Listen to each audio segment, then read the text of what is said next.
ഹരി ഓം. ഏവർക്കും പറഞ്ഞ അവിടത്തെ യൂട്യൂബ് ചാനലിലേക്ക് സ്നേഹപൂർവ്വം സ്വാഗതം. ഞാൻ ദേവനന്ദു. ഇന്ന് നമ്മളുടെ സംസാരിക്കുന്ന സർവേശ്വര ഗ്രഹത്തിന്റെ രാശിമാറ്റമാണ് അല്ലെ. മേടം 31 രാത്രി 10:07 വ്യാരം ഇടവൻ രാശിയിൽ നിന്ന് മിഥുന രാശിയിലേക്ക് രാശി മാറുകയാണ് അല്ലെ, അല്ലെങ്കിൽ സഞ്ചരിക്കുകയാണ്. ഇപ്പൊ ഇംഗ്ലീഷ് നോക്കുകയാണെങ്കിൽ 2025 മെയ് 14 ആണ് രാശി മാറുന്നത്. ഏകദേശം ഒരു വർഷക്കാലമാണ് വ്യാഴത്തിന്റെ രാശിമാറ്റം എന്ന് പറയുന്നത്. ഈ വ്യാഴം രാശി മാറുമ്പോൾ മേടം മുതൽ മീനം വരെയുള്ള ഓരോ രാശിക്കാർക്കും എന്തൊക്കെ ഫലങ്ങളാണ് വരാൻ പോകുന്നത്, എന്തൊക്കെ കാര്യങ്ങളാണ് ശ്രദ്ധിക്കേണ്ടത് എന്നുള്ള കാര്യങ്ങളാണ് നമ്മളോട് സംസാരിക്കുക. ഇവിടെ വ്യാഴം എന്ന് പറയുന്നത് കേന്ദ്രത്തിലാണ് വന്നേക്കുന്നത്, മിഥുന രാശിയിലാണ് വന്നേക്കുന്നത്, ബുധന്റെ രാശിയിലാണ് വന്നേക്കുന്നത് അല്ലെ. അപ്പം ബുധന്റെ രാശി അല്ലെങ്കിൽ വ്യാഴം ഈ തവണ മിഥുനത്തിലേക്ക് വരുമ്പോൾ പൊതുവെ എല്ലാവർക്കും തന്നെ എന്താണ് നോക്കിക്കഴിഞ്ഞാൽ ടെക്നോളജി പരമായിട്ടുള്ള ഒരു ഡെവലപ്മെന്റ്സ് അല്ലെങ്കിൽ ടെക്നോളജി പരമായിട്ട് കുറച്ച് ഉയർച്ചകൾ, അതുപോലെ പുതിയ പുതിയ അറിവുകളൊക്കെ ശേഖരിക്കാൻ സാധിക്കുക, അതുപോലെ തന്നെ പുതിയ വിഷയത്തിനെ കുറിച്ച് കൂടുതലായിട്ട് നോളജ് ഗെയിൻ ചെയ്യുക, ഒരു അപ്ഡേഷൻ നടക്കുക അല്ലെങ്കിൽ ഒരു അപ്സ്കിൽ നടത്താനൊക്കെ പറ്റുന്ന ഒരു ടൈം തന്നെയാണ് ഈ ഒരു വ്യാഴത്തിന്റെ മാറ്റത്തിനനുസരിച്ച് നമുക്ക് വരിക. അത് മാത്രമല്ല ഇതാണ് വ്യാഴം ദൃഷ്ടി ചെയ്യുന്നത് എങ്ങോട്ടൊക്കെയാ, നമ്മുടെ സ്വക്ഷേത്രത്തിലേക്ക് ധനുരാശിയിലേക്ക് ദൃഷ്ടി വരുന്നുണ്ട്. നമുക്കറിയാം വ്യാഴത്തിന്റെ ദൃഷ്ടി എന്ന് പറയുന്നത് എന്താണ്, 5, 7, 9 ആണ് അല്ലെ. അപ്പൊ 5 എന്ന് പറയുമ്പോൾ തുലാം രാശിയാണ്, 7 എന്ന് പറയുമ്പോൾ ധനുരാശിയാണ്, 9 രാശി എന്ന് പറയുന്നത് കുംഭരാശിയാണ്. അപ്പൊ ഈ 3 രാശിയിലേക്കാണ് വ്യാഴം ദൃഷ്ടി ചെയ്യുക. അപ്പൊ എന്തൊക്കെ ഫലങ്ങളാണ് നമുക്ക് മേടം മുതൽ മീനം വരെയുള്ള ഓരോരുത്തർക്കും നമുക്ക് നോക്കാം.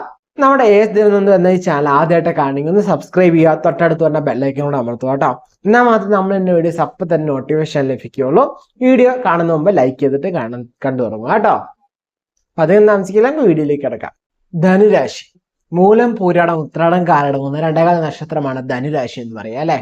ധനുരാശിയെ സംബന്ധിച്ച് നോക്കുമ്പോൾ വ്യാഴത്തിന്റെ ദൃഷ്ടി ധനുവിലേക്ക് വരുന്നുണ്ട് അല്ലെ, നേർദൃഷ്ടി.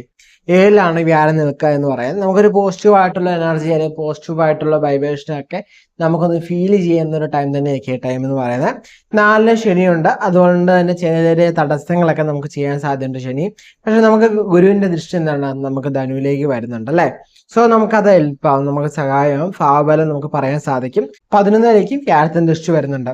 സോ നമുക്ക് ലാഭാനുഭവങ്ങളൊക്കെ നമുക്ക് പറയാൻ സാധിക്കും. അതുപോലെ ജീവിത പങ്കാളി നിമിത്തം നമുക്ക് ലാഭാനുഭവങ്ങളൊക്കെ പറയാൻ സാധിക്കും. അതുപോലെ തന്നെ പോസിറ്റീവ് ആയിട്ടുള്ള വാർത്തകളൊക്കെ കേൾക്കാൻ നമുക്ക് അനുകൂലമായ സമയമാണ്.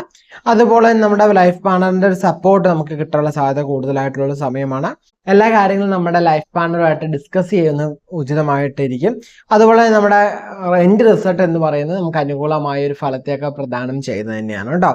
അതുപോലെ ജന്മത്തെ ദൃഷ്ടി വരുന്നതുകൊണ്ട് തന്നെ നമുക്കൊരു മൈൻഡ് നമ്മുടെ ഫ്രഷ് ആയിട്ട് വരികയും അതുപോലെ ഒരു പോസിറ്റീവ് എനർജി നമുക്ക് തോന്നുകയും ധൈര്യം വരികയും അല്ലെങ്കിൽ ഒരു സെൽഫ് കോൺഫിഡൻസ് ഒക്കെ വർദ്ധിക്കുന്നതായിട്ട് നമുക്ക് കാണാൻ സാധിക്കും. കാര്യങ്ങളൊക്കെ നമുക്ക് പെട്ടെന്ന് മനസ്സിലാക്കാൻ സാധിക്കും. അതുപോലെ തന്നെ ഒന്ന് നമുക്ക് ചെയ്തു നോക്കിയാലോ എന്നൊരു ട്രൈ ചെയ്ത് നോക്കുന്ന കാര്യങ്ങളൊക്കെ നമുക്ക് ചെയ്തു നോക്കാവുന്നതാണ്. അതിപ്പം ഒരു പുതിയ കാര്യം പഠിച്ചാലോ എന്ന് ചിന്തിക്കുകയും നമുക്ക് പഠിക്കാൻ അനുകൂലമായ സമയമാണ്. വിവാഹ കാര്യങ്ങൾ ചിന്തിക്കുന്നവർക്ക് അത് അനുകൂലമാണ്, തൊഴിൽ സംബന്ധമായിട്ട് നോക്കുന്നവർക്ക് അത് അനുകൂലമാണ്, വിദേശത്ത് പോകണം എന്ന് ആഗ്രഹിക്കുന്നവർക്ക് അത് അനുകൂലമായ കാര്യങ്ങളാണ്. അതുപോലെ തന്നെ നമുക്ക് വിദേശ യാത്രകൾ ചെയ്യണമെന്ന്, വിനോദപരമായിട്ട് യാത്ര ചെയ്യണമെന്നായിരിക്കുന്ന അതും അനുകൂലമായ സമയം തന്നെയാണ് കേട്ടോ. 3ലേക്ക് വ്യാഴത്തിന്റെ ദൃശ്യമുണ്ട്, സഹോദരി നിമിത്തം, അതുപോലെ തന്നെ സുഹൃത്തുക്കൾ നിമിത്തം, അതുപോലെ തന്നെ അയൽവക്ക നെയ്ബേഴ്സ് നിമിത്തം, നമ്മുടെ നെറ്റ്വർക്കിംഗ് ഉള്ളവർ നിമിത്തം നമുക്കൊരു നല്ല വാർത്ത കേൾക്കാണ്, അവരിൽ നിന്ന് നമുക്ക് നല്ല അപ്രീഷിയേഷൻസ് കിട്ടാണ്, ഒരു സപ്പോർട്ട് കിട്ടാനൊക്കെ ചാൻസ് ഉള്ള സമയമാണ്. അതുപോലെ നമുക്കൊരു എനർജി ഫീൽ ചെയ്യുന്ന സമയമായിരിക്കും, നമുക്കൊരു പോസിറ്റീവ് എനർജി, നമുക്കൊരു ഉന്മേഷം ഫീൽ ചെയ്യുന്ന ഒരു സമയമായിരിക്കും ധനുരാശിയെ സംബന്ധിച്ചുള്ള ഈ ഒരു ടൈം എന്ന് പറയുന്നത്. അതുപോലെ നമുക്ക് എപ്പോഴും ഒരു ഗുഡ് ഫീൽ വരുന്നൊരു ടൈം തന്നെ ആയിരിക്കും. എന്തൊരു കാര്യം ട്രൈ ചെയ്ത് നോക്കാം, ഞാൻ ചെയ്ത് നോക്കാം, ഈ പ്രശ്നമില്ല, റിസൾട്ട് എന്തോ ആയിക്കോട്ടെ, ഞാൻ ഒന്ന് ശ്രമിച്ചു നോക്കാം എന്നൊരു ചിന്തയിൽ നിൽക്കുന്നവരായിരിക്കും പൊതുവെ.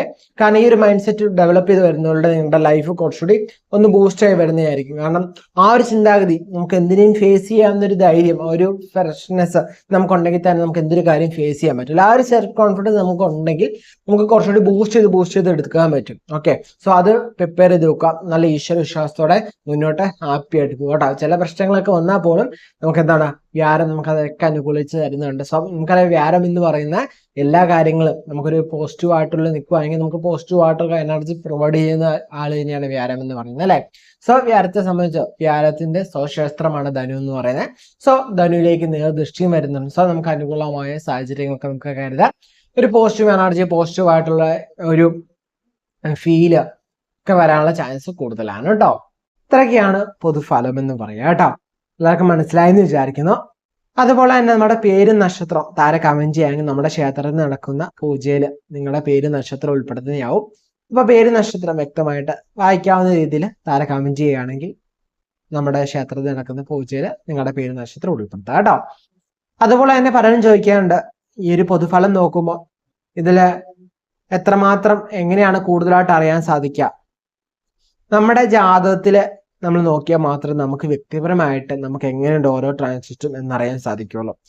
നമ്മൾ ഒരു വീഡിയോ ചെയ്യുന്ന അല്ലെങ്കിൽ ഒരു ലേഖനം എഴുതുക എന്ന് പറയുന്നത് ഒരു പൊതുവായിട്ടുള്ള പ്രഡിക്ഷനാണ്. ഓക്കെ, ഇപ്പൊ ഒരു രാശി ബേസിലാണെങ്കിൽ ആ ഒരു രാശിയിലുള്ളവർക്ക് മൊത്തത്തില് പൊതുവായിട്ട് വരാൻ ചാൻസ് ഉള്ള കാര്യങ്ങൾ എന്തൊക്കെയാണ്, അതിൽ വ്യത്യാസം വരുമ്പോഴൊക്കെയാണ് നമ്മുടെ ജാതകത്തിൽ ഗ്രഹങ്ങൾ എവിടെയൊക്കെ നിൽക്കുന്നു, ഓരോ ഗ്രഹങ്ങളുടെ ബലം ഏതാണ്, നമ്മുടെ ജാതകത്തിൽ ഏറ്റവും കൂടുതൽ ബലമായിട്ട് നിൽക്കുന്ന ഗ്രഹം ഏതാണ്, അതുപോലെ തന്നെ നമ്മൾ ഏത് ദശയാണ് നടക്കുന്നത്, എന്തിന്റെ അപകാരത്തിലാണ് ഇപ്പൊ നടന്നുകൊണ്ടിരിക്കുക, ഇതൊക്കെ ബേസിലാണ് നമുക്ക് എന്താണ് വ്യക്തിപരമായിട്ട് നമുക്ക് ഓരോ കാര്യങ്ങൾ അറിയാൻ സാധിക്കുള്ളൂ. അതുകൊണ്ട് തന്നെയാണ് നമ്മൾ എന്താണ് ഒരു കോമൺ ആയിട്ടുള്ള ഒരു പരിഹാരം നിർദ്ദേശിക്കാതെ. കാരണം പലരും ചോദിക്കുന്നത് പരിഹാരം കൂടി നിർദ്ദേശിക്കാമോ, അല്ലെങ്കിൽ ഈ ഫലം കേട്ട് ദോഷമാണ് അപ്പം എനിക്ക് എന്താ ചെയ്യേണ്ടതെന്ന് ചോദിക്കുക. അത് നമ്മൾ വ്യക്തിപരമായിട്ട് ചെയ്തിട്ടേ കാര്യമുള്ളൂ. ഇപ്പൊ ഒരു അസുഖം വന്നെങ്കിൽ നമ്മൾ എന്ത് ചെയ്യണം, ഒരു ഡോക്ടറിനെ കൺസൾട്ട് ചെയ്യണം. കൺസൾട്ട് ചെയ്തിട്ട് എന്ത് ചെയ്യണം, ആ ഡോക്ടർ പറയുന്ന രീതിയിൽ നമ്മൾ മരുന്ന് ഡോസേജ് കഴിച്ചിട്ടേ കാര്യമുള്ളൂ. ചിലവർക്കത് 5 ദിവസമാണെങ്കിൽ ചിലവർക്കത് ഒരാഴ്ച, ചിലവർക്കത് 2 ആഴ്ച കഴിക്കേണ്ടി വന്നേക്കാം. ചില ആളുകൾക്ക് ഗുളിക കഴിച്ചാണെങ്കിൽ ചിലവർക്ക് എന്ത് ചെയ്യേണ്ടി വരും, ചില ഓപ്പറേഷൻസോ അല്ലെങ്കിൽ സർജറി അങ്ങനെയുള്ള കാര്യങ്ങൾ നടത്തും. ഓരോ അസുഖത്തിനും ഓരോ വ്യക്തിയെയും അടിസ്ഥാനപ്പെടുത്തിയാണ് എന്ത് ഓരോ രോഗത്തിനായാലും കാരണം. അതുപോലെയാണ് നമുക്കുണ്ടാവുന്ന ദോഷങ്ങൾ അല്ലെ. ഇപ്പൊ എല്ലാവർക്കും ഒരു തരത്തിലുള്ള ദോഷമായിരിക്കില്ല, ഓരോരുത്തരുടെ ജാതകം എന്ന് പറയുന്നത് വ്യത്യസ്തപ്പെട്ടാണ്. സോ നമ്മുടെ വ്യക്തിപരമായിട്ടൊരു പ്രശ്നം അറിഞ്ഞാലല്ലേ നമുക്കത് കൃത്യമായിട്ട് കിട്ടുള്ളൂ. കണ്ണും പൂട്ടി നമ്മൾ എന്തൊക്കെയൊക്കെ പരിഹാരം ചെയ്തിട്ട് എന്തെങ്കിലും പ്രയോജനം ഉണ്ടോ? ഇല്ല.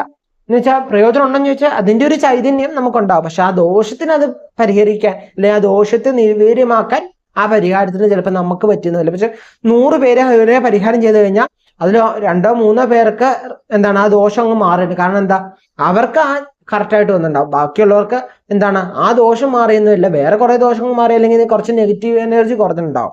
സോ പൂർണ്ണമായിട്ട് ഒരു വ്യക്തിക്ക് നല്ലത് വരണമെങ്കിൽ, ഒരു വ്യക്തിക്ക് സംബന്ധമായിട്ട് ഇപ്പൊ എനിക്ക് നല്ലതായിട്ട് വരണമെങ്കിൽ എന്റെ ജാതകം പരിശോധിച്ച് എനിക്കത് കൃത്യമായിട്ട് എനിക്ക് ഏത് പരിഹാരം ചെയ്തതാണ്, ഏത് ദേവന്റെ അടുത്ത് ചെയ്യുമ്പോഴാണ് ഏറ്റവും അനുകൂലമായിട്ട് വരിക, അല്ലെങ്കിൽ ഏത് ഉപാസന ചെയ്യുമ്പോഴാണ് നമുക്ക് അനുകൂലമായിട്ട് വരിക, അതനുസരിച്ച് നമുക്ക് ഓരോ കാര്യങ്ങൾ ചെയ്യാൻ സാധിക്കുള്ളൂ അല്ലെ. അല്ലെങ്കിൽ ഓരോ പരിഹാരം ചെയ്യാൻ പറ്റുള്ളൂ. ഓക്കെ, അല്ലെങ്കിൽ എത്ര ദിവസം നമുക്ക് വേണ്ട പറയാൻ പറ്റുള്ളൂ. സോ എന്താണ് ഒരു ബിഗ് കാര്യത്തിലേക്ക്, ഒരു ഹ്യൂജ് ഇൻവെസ്റ്റ്മെന്റ് കാര്യത്തിലേക്ക്, അല്ലെങ്കിൽ സ്ഥലം വാങ്ങാൻ പോകുന്നു, അങ്ങനെ പ്രധാനപ്പെട്ട എന്തെങ്കിലും കാര്യങ്ങളൊക്കെ ചെയ്യാൻ പോകുന്നുണ്ടെങ്കിൽ നമ്മൾ എപ്പോഴും ഒരു എന്താണ് പേഴ്സണലൈസ്ഡ് ആയിട്ട് കൺസൾട്ടേഷൻ എടുക്കുന്നതിനാണ് നല്ലതെന്ന് പറയുന്നത്. ഇനി അതല്ല നോർമൽ ആയിട്ടുള്ള കാര്യങ്ങളൊക്കെ ചെയ്യുന്നതാണെങ്കിൽ പൊതുവായിട്ടുള്ള ഫലം അറിഞ്ഞിട്ട് അതനുസരിച്ചുള്ള ടേക്ക് കെയർസ് എടുത്ത് മുന്നോട്ട് പോകാവുന്നതാണ് കേട്ടോ. അതിന് പ്രശ്നമൊന്നും ഇല്ല. ഓക്കെ, മനസ്സിലായെന്ന് വിചാരിക്കുന്നു. അതുപോലെ തന്നെ നമ്മുടെ പവേഴ്സ് ക്ലബ്ബ് എന്ന കമ്മ്യൂണിറ്റിയെ കുറിച്ച് അറിയാമെന്ന് വിചാരിക്കണം. പവേഴ്സ് ക്ലബ്ബിൽ നമ്മൾ എന്താണ് വെബിനാർസ് കണ്ടക്ട് ചെയ്യാറുണ്ട്. എല്ലാ മാസത്തിലും മില്ലിനേഴ്സ് സക്സസ് മന്ത്ര എന്ന് പറയുന്ന വെബിനാർ നമ്മൾ കണ്ടക്ട് ചെയ്യുന്നത്. അത് ബിസിനസ് ഓണേഴ്സിന് മാത്രമായിട്ടല്ല, നമുക്ക് ഏതൊരു ഫീൽഡിൽ നിൽക്കുന്നവർക്കും ഏറ്റവും അനുകൂലമായ ഒരു ക്ലാസ് ആയിരിക്കും മില്ലിനേഴ്സ് സക്സസ് മന്ത്ര എന്ന് പറയുന്ന വെബിനാർ. കാരണം എന്താണെന്ന് വെച്ച് കഴിഞ്ഞാൽ നമ്മുടെ മൈൻഡില് നമ്മൾ പോലും പ്രതീക്ഷിക്കാതെ വരുന്ന ചില മിസ്റ്റേക്കുകളാണ് നമ്മുടെ ജീവിതത്തിലെ ഏറ്റവും വലിയ പരാജയത്തിലേക്ക് നമ്മൾ എത്തിക്കാൻ കാരണം. സോ ആ മിസ്റ്റേക്കുകളെ ഒന്ന് റീപ്രോഗ്രാം ചെയ്ത് അല്ലെങ്കിൽ ഒന്ന് മനസ്സിലാക്കി നമുക്ക് മുന്നോട്ട് പോകാൻ വേണ്ടിയാണ് മില്ലിനേഴ്സ് സക്സസ് മന്ത്ര എന്ന് പറയുന്നത്. അവിടെ മന്ത്രങ്ങളോ അല്ലെങ്കിൽ പൂജകളോ ഒന്നുമല്ല അതിൽ പഠിപ്പിക്കുന്ന ഒരു വെബിനാർ ആണ്. ഓക്കെ, അത് ബിസിനസ് ഒക്കെ ചെയ്യുന്നവരാണെങ്കിൽ നിർബന്ധമായിട്ട് കണ്ടിരിക്കണം. കാരണം ബിസിനസ്സിൽ നമുക്ക് ഓരോ കാര്യങ്ങൾക്കുള്ള നമ്മുടെ മൈൻഡിൽ നമ്മൾ വിചാരിക്കുന്ന കാര്യങ്ങളാണ്. നോർമൽ ആയിട്ടുള്ളവരാണെങ്കിൽ പോലും, ഇപ്പൊ ബിസിനസ് ഒന്നുമില്ല ജോലിക്ക് പോകുന്നവരൊക്കെ അങ്ങനെയൊക്കെ ആണെങ്കിൽ പോലും, അല്ലെങ്കിൽ വീട്ടിൽ വർക്ക് ചെയ്യുന്നവരാണ്, അങ്ങനെ എന്തായാലും നമ്മുടെ മൈൻഡിൽ നമ്മൾ വിചാരിക്കുന്ന പല കാര്യങ്ങളും തെറ്റായിരുന്നു എന്ന് മനസ്സിലാക്കാൻ സാധിക്കുന്ന ഒരു വെബിനാറാണ് മില്ലിനേഴ്സ് സക്സസ് മന്ത്ര എന്ന് പറയുന്നത്. അത് നമ്മുടെ പവേഴ്സ് ക്ലബ്ബിൽ നമ്മൾ എന്താണ് ഈ ടൈം മാർച്ചിൽ ഫ്രീ ആയിട്ടാണ് വെബിനാർ നടത്തുക. മാർച്ചിൽ ഒരു ഞായറാഴ്ച ഉറപ്പായിട്ടും മില്ലിനേഴ്സ് സക്സസ് മന്ത്ര ഉണ്ടാവും. എല്ലാ മാസത്തിലും ഉണ്ടാവും ഒരു ഞായറാഴ്ച മില്ലിനേഴ്സ് സക്സസ് മന്ത്ര. കാരണം അത്രമാത്രം ഇമ്പോർട്ടൻ്റ് ആണ്. കാരണം ഓരോ തവണയും നമ്മുടെ ഗ്രൂപ്പിലേക്ക് ഓരോ പുതിയ മെമ്പേഴ്സ് ആഡ് ചെയ്യുന്നുണ്ട്. കാരണം പഴയ മെമ്പേഴ്സ് മാത്രമല്ല പുതിയ മെമ്പേഴ്സ് വരുന്നുണ്ട്. സോ അവര് മില്ലിനേഴ്സ് സക്സസ് മന്ത്രയുടെ ക്ലാസ് അറ്റൻഡ് ചെയ്തിട്ടുണ്ടാവില്ല. സോ ആ ക്ലാസ് അറ്റൻഡ് ചെയ്യാൻ വേണ്ടി എല്ലാ മാസത്തിലും ഒരു ഞായറാഴ്ച മില്ലിനേഴ്സ് സക്സസ് മന്ത്ര ഉണ്ടായിരിക്കുന്നതായിരിക്കും കേട്ടോ.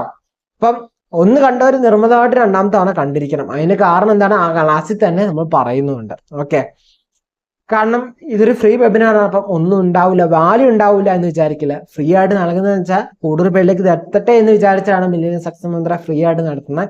കാരണം എല്ലാവരിലും എത്തേണ്ട കാര്യമാണ്. നമ്മുടെ മൈൻഡിനെ ഒന്ന് പിടിച്ചു മാറ്റി നമ്മളെ ഒരു പുതിയ ജീവനിലേക്ക് അല്ലെങ്കിൽ പുതിയൊരു ലൈഫിലേക്ക് നമുക്ക് നയിക്കാൻ പറ്റുന്ന ഒരു വെബിനാറാണ് മില്ലേനിയം സക്സസ് മന്ത്ര എന്ന് പറയുന്നത് കേട്ടോ. പിന്നെന്താണ്, കൂടുതലായിട്ട് ഗ്രൂപ്പിൽ വരുന്ന ആളുകളുടെ പോൾ അനുസരിച്ച് നമ്മൾ ഓരോ വെബിനാർസ് ഒക്കെ കണ്ടന്റ് ചെയ്യും. ഓക്കെ, നമ്മൾ ഇതുവരെ പുതിയത് കണ്ടന്റ് പ്ലാൻ ചെയ്തില്ല, കാരണം കുറച്ച് ബിസിയാണ്. കാരണം നമ്മുടെ ഓഫീസിൽ വിളിക്കുന്നവർക്ക് തന്നെ അറിയാം നമ്മളിപ്പോൾ ബുക്കിംഗ് വരുന്നത് എങ്ങനെയാണ്. സോ നമ്മൾ ഞായറാഴ്ച ദിവസം മാത്രമാണ് ഫ്രീ ആയിട്ട് ഇങ്ങനെ ആസ്ട്രോളജി റിലേറ്റഡ് ആയിട്ടുള്ള കാര്യങ്ങൾ, കൺസൾട്ടേഷൻസ്, ഇങ്ങനത്തെ എന്താണ് വെബിനാർസ് ഒക്കെ നടത്തുന്നത്. ഓക്കെ, മറ്റുള്ള ക്ലാസ്സസ് മറ്റുള്ള എന്ന് പറയുമ്പോൾ അത് വേറെ ഡേയ്സ് ആണ് നടത്തുന്നത്. ഞായറാഴ്ച ദിവസം സ്പെഷ്യലി നമ്മൾ എന്താണ് ആസ്ട്രോളജി കൺസൾട്ടേഷൻ അങ്ങനെയായിട്ടൊക്കെയാണ് നിൽക്കുക. അതുപോലെ തന്നെ അടുത്തൊരു സംശയമാണ്, എങ്ങനെയാണ് കൺസൾട്ടേഷൻ ചെയ്യാൻ വേണ്ടി വിളിക്കുക അല്ലെങ്കിൽ ബുക്ക് ചെയ്യുക എന്ന് ചോദിക്കാറുണ്ട്. നമ്മുടെ ഈ സ്ക്രീനിൽ കാണുന്ന നമ്പറിൽ കോൺടാക്ട് ചെയ്താൽ മതി. നമ്മുടെ ഓഫീസ് നമ്പറാണ്. എല്ലാവരും സന്തോഷമായിട്ട് എന്ത് പ്രശ്നങ്ങളുണ്ടാകും ജീവിതത്തിലുണ്ടെങ്കിൽ അത് നമുക്ക് സന്തോഷമായിട്ട് ഈശ്വരവിശ്വാസത്തോടെ നേരിടാൻ പറ്റുന്നതാണ് കേട്ടോ. ശുഭപ്രതീക്ഷയോടെ സൽപ്രവൃത്തികൾ ചെയ്ത് സൽചിന്തയോടെ മുന്നോട്ട് ഹാപ്പി ആയിട്ട് പോവാം കേട്ടോ. എല്ലാ പ്രശ്നങ്ങൾക്കും പരിഹാരം ഉണ്ടെന്ന്, പരിഹാരം ഇല്ലാത്ത പ്രശ്നം ഏതാ ഉള്ളത്? അപ്പൊ എങ്ങനെയാ ഹാപ്പി ആയിട്ട് പോവാം കേട്ടോ.